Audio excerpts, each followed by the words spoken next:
একের পর এক শেখ হাসিনা এবং তার পরিবারের বিরুদ্ধে মামলা হতেই যাচ্ছে এবং দীর্ঘতর হচ্ছে তাদের মামলার সংখ্যাগুলো। আন্তর্জাতিক আদালতেও তাদের বিরুদ্ধে মামলা হচ্ছে। তবে এখন যে বিষয়টা উঠে আসলো, শেখ হাসিনা, শেখ রেহানা, জয়, পুতুলের বিরুদ্ধে হত্যা মামলা, এই বিষয়টি কি কারণে? মামলায় আরও আসামি করা হয়েছে অনেককে। তবে রাজধানীর যাত্রাবাড়ি হানিফ ফ্লাইওভারের টোল প্লাজায় ফলের দোকানে ফরিদ শেখকে গুলি করে হত্যার ঘটনায় শেখ হাসিনার নামে মামলা করা হয়। এই মামলায় আসামিদের মধ্যে শেখ রেহানা, তার ছেলে সজীব অজিত জয়, মেয়ে সাইমা অজিত পুথি সহ 11 জনের বিরুদ্ধে মামলা দেওয়া হয়েছে। এছাড়াও আরও অজ্ঞাত পরিচয় 250 জনকেও আসামি করা হয়েছে। নিহত যুবক ফরিদ শেখের বাবা সুলতান মিয়া বাদী হয়ে মঙ্গলবার ঢাকা মেট্রোর ম্যাজিস্ট্রেট শাকিল আহমেদের আদালতে মামলাটি করেন। Police bureau of investigation PBI তদন্ত করে প্রতিবেদন দাখিলের নির্দেশও দিয়েছে আদালত। আগামী 1 অক্টোবর অর্থাৎ 1 অক্টোবরের মধ্যে তদন্ত প্রতিবেদন দাখিলের নির্দেশ দেওয়া হয়েছে। 4 জেলায় শেখ হাসিনা পদত্যাগের এক দফা দাবিতে ছাত্র জনতার আন্দোলন চলাকালে বিকালে 3:30টার সময় ফরিদ শেখ যাত্রাবাড়ি ফ্লাইওভারের টোল প্লাজার দক্ষিণ পাশের রাস্তা দিয়ে তার ফলের দোকানে যাচ্ছিলেন। শেখ হাসিনার নির্দেশে গণহত্যা চালানোর সময় পুলিশের গুলির আঘাতে মারাত্মক জখম হয়ে রাস্তায় লুটিয়ে পড়ে তিনি। আশেপাশের লোকজন জীবনের ঝুঁকি নিয়ে ফরিদ শেখকে মুগদা মেডিকেল কলেজে হাসপাতালে চিকিৎসার জন্য নিয়ে যায়। গুলি ফরিদ শেখের পাকস্থলীর ডান পাশে লেগে বাঁ পাশ দিয়ে বেরিয়ে যায়। চিকিৎসাধীন অবস্থায় মুরাদ হাসপাতালে শেখ ফরিদ গত 6 আগস্ট সকাল 11:45 দিকে মৃত্যুবরণ করে বলে জানায় মামলার উল্লেখে। এমনটাই বলা আছে। আওয়ামী দুঃশাসনে বিগত 16 বছরে সবচেয়ে ক্ষতিগ্রস্ত হয়েছে এদেশের সাধারণ শিক্ষা খাতের মান ও নৈতিকতা। এই ক্ষতি দ্রুত সময়ের মধ্যে কাটিয়ে ওঠার লক্ষ্যে দেশপ্রেমিক শিক্ষাবিদ ও উলামায়ে কেরামের সমন্বয়ে একটি জাতীয় শিক্ষা কমিশন গঠন করে প্রয়োজনীয় পদক্ষেপ গ্রহণ করতে হবে। 7 গ্রাম পুলিশকে জাতীয়করণ করে তাদের সম্মানজনক বেতন ও ভাতার ব্যবস্থা করতে হবে। প্রিয় সাংবাদিক বন্ধুগণ, ছাত্র জনতার এই আন্দোলন হত্যা, লুটতারাজ ও অবৈধ ক্ষমতা প্রয়োগের বিরুদ্ধে ছিল। শিল্প ও কল কারখানা ধ্বংসের বিরুদ্ধে ছিল না সংখ্যালঘুদের বিরুদ্ধে কোনো পদক্ষেপ। সেজন্য আমরা বিশ্বাস করি যারা লুটতারাজ, দখলদারি, অরাজকতা ও সংখ্যালঘুদের উপর কোনো রকম হুমকি সৃষ্টিকারী কার্যকলাপে লিপ্ত, তারা এই আন্দোলনে সম্পৃক্ত কেউ না, বরং তারা সুযোগ সন্ধানী। সুতরাং আমরা বর্তমান অন্তর্বর্তীকালীন সরকারকে এই সকল অরাজকতা সৃষ্টিকারীদের প্রতি কঠোর পদক্ষেপ নেওয়ার আহ্বান করছি। প্রিয় সাংবাদিক বন্ধুগণ, ইসলামী আন্দোলন বাংলাদেশ মনে করে দেশের সকল নাগরিক সমান মর্যাদা অধিকার প্রাপ্ত। ধর্মের কারণে কাউকে আঘাত করা বা কাউকে প্রতিপক্ষ বানানোকে ইসলাম ও রাষ্ট্রীয় আইনও সমর্থন করে না, আমাদের আন্দোলনের চেতনা ও সমর্থন করে না। সেজন্য বলবো, দেশের সংখ্যালঘুদের প্রতি প্রতিটি উপাসনালয় ও ধর্মীয় স্থাপনায় সিসি ক্যামেরার ব্যবস্থা করুন। উপরোক্ত লক্ষ্য বাস্তবায়নের জনমত গড়ে তুলতে আমাদের কর্মসূচি 21 থেকে 31 আগস্ট 2024 দেশের সকল জেলা মহানগরে তৃণমূল দায়িত্বশীল সম্মেলন। 2 1 থেকে 10 সেপ্টেম্বর 2024 দেশের সকল থানায় গণসমাবেশ। প্রিয় সাংবাদিক বন্ধুগণ, পরিশেষে আবারও গণ অভ্যুত্থানে জীবন দানকারী ও আন্দোলনে সম্পৃক্ত সকলের প্রতি শ্রদ্ধা জানাচ্ছি, কিন্তু আমরা এর দ্রুত যথাযথ বাস্তবায়ন দেখতে পাচ্ছি না। আমরা সরকারের প্রতি আহতদের দ্রুত চিকিৎসার যথাযথ উদ্যোগ গ্রহণের আহ্বান জানাচ্ছি। প্রিয় সাংবাদিক বন্ধুগণ, পতিত ফ্যাসিস্ট ও স্বৈরাচার আওয়ামী সরকার নির্বাচন কমিশন এবং প্রশাসনকে ব্যবহার করে 2014, 2018 এবং 2024 সালের 7 জানুয়ারি 3টি ভুয়া জাতীয় নির্বাচন করেছে। এসব একতরফা ভুয়া পাতানো ও ডামি নির্বাচনের মাধ্যমে তাদের অবৈধ ক্ষমতাকে দীর্ঘায়িত করেছে। যারা তাদের এসব অবৈধ প্রশাসনের নির্বাচনে সহযোগিতা করে আওয়ামী লীগকে অবৈধভাবে ক্ষমতায় থাকার সুযোগ করে দিয়েছে, তারাও সমান অপরাধী।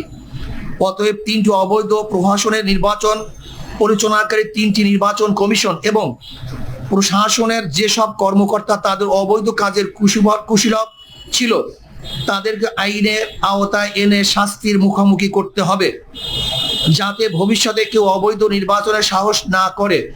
পাশাপাশি আমরা বর্তমান নির্বাচন কমিশনের বিদায় পূর্বক বিচারের কাঠগড়ায় দেখতে চাই। প্রিয় সাংবাদিক, সংগ্রামের সূচনা করেছে আমাদের গর্ব শিক্ষার্থী সমাজ। তাদের অসীম সাহস, ত্যাগ ও বুদ্ধিদীপ্ত নেতৃত্ব আমাদের গর্বিত করেছে। ইসলামী আন্দোলন বাংলাদেশ শুরু থেকে এই আন্দোলনের সাথে সম্পৃক্ত থেকেছে। 19 জুলাইতে আমরা পরিষ্কার করে জানিয়েছি যে সরকারের পদত্যাগই একমাত্র সমাধান। শুরু থেকেই নানা মাত্রায় ও নানা ধরনের ইসলামী আন্দোলনের নেতা কর্মী এই আন্দোলনে অংশ নিয়েছে, সেজন্য আমরা গর্ববোধ করছি। নৃশংস জালিমের পতনের মহান বিপ্লবের আমরা ভূমিকা রাখতে পেরেছি। আমাদের অনেক ভাই জীবন দিয়েছেন এবং আহত হয়েছেন। সর্বশেষ প্রাপ্ত তথ্য অনুযায়ী ইসলামী আন্দোলন বাংলাদেশ ও সহযোগী সংগঠনের সারা দেশে মোট শাহাদত বরণ করেছে 18 জন, আহত হয়েছে সহস্রাধিক। এর মধ্যে গুরুতর আহত বিভিন্ন হসপিটালে চিকিৎসাধীন রয়েছেন 150 জনের অধিক। প্রিয় সাংবাদিক বন্ধুগণ, স্বৈরাচার শাসনের অবসান হয়েছে। এখন সময় দেশ গড়ার, এখন সময় সাম্য, মানবিক মর্যাদা ও সামাজিক ন্যায় বিচার ভিত্তিক বাংলাদেশ নির্মাণের। তবে এই সুযোগ সন্ধিক্ষণে আমাদেরকে দেশের শত্রু এবং জনগণের শত্রুদের চিহ্নিত করে জাতির সামনে তাদের মুখ উন্মোচন করতে হবে। গণদুশমন, গণহত্যাকারী, লুটেরা, দুর্নীতিবাজ আর ভোট চোরেরা যাতে আগামীতে পুনর্বাসিত হতে না পারে তা নিশ্চিত করতে হবে।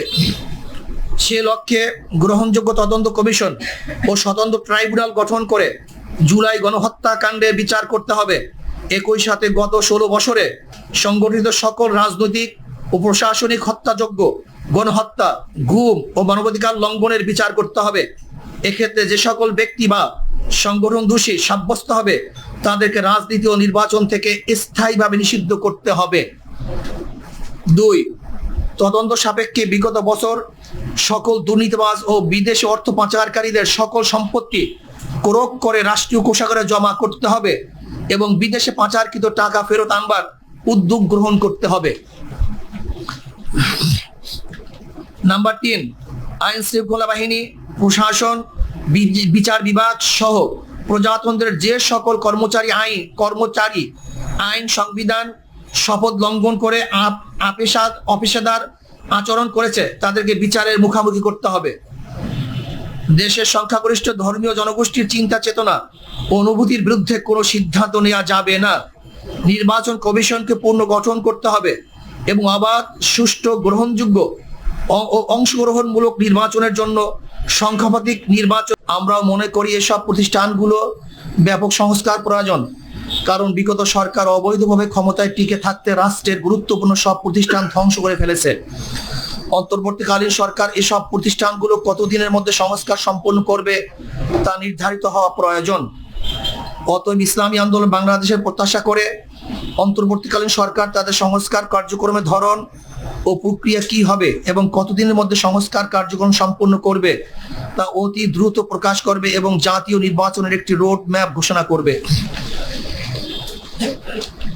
প্রিয় সাংবাদিক বন্ধুগণ, জুলাই বিপ্লব এবং 5ই আগস্ট ছাত্র জনতার গণ অভ্যুত্থানে স্বৈর শাসকের পেটুয়া বাহিনী, পুলিশ, বিজিবি এবং আওয়ামী লীগ, যুবলীগ, ছাত্রলীগের নৃশংস আক্রমণে সহস্রাধিক ছাত্র জনতা শাহাদাত বরণ করেছে।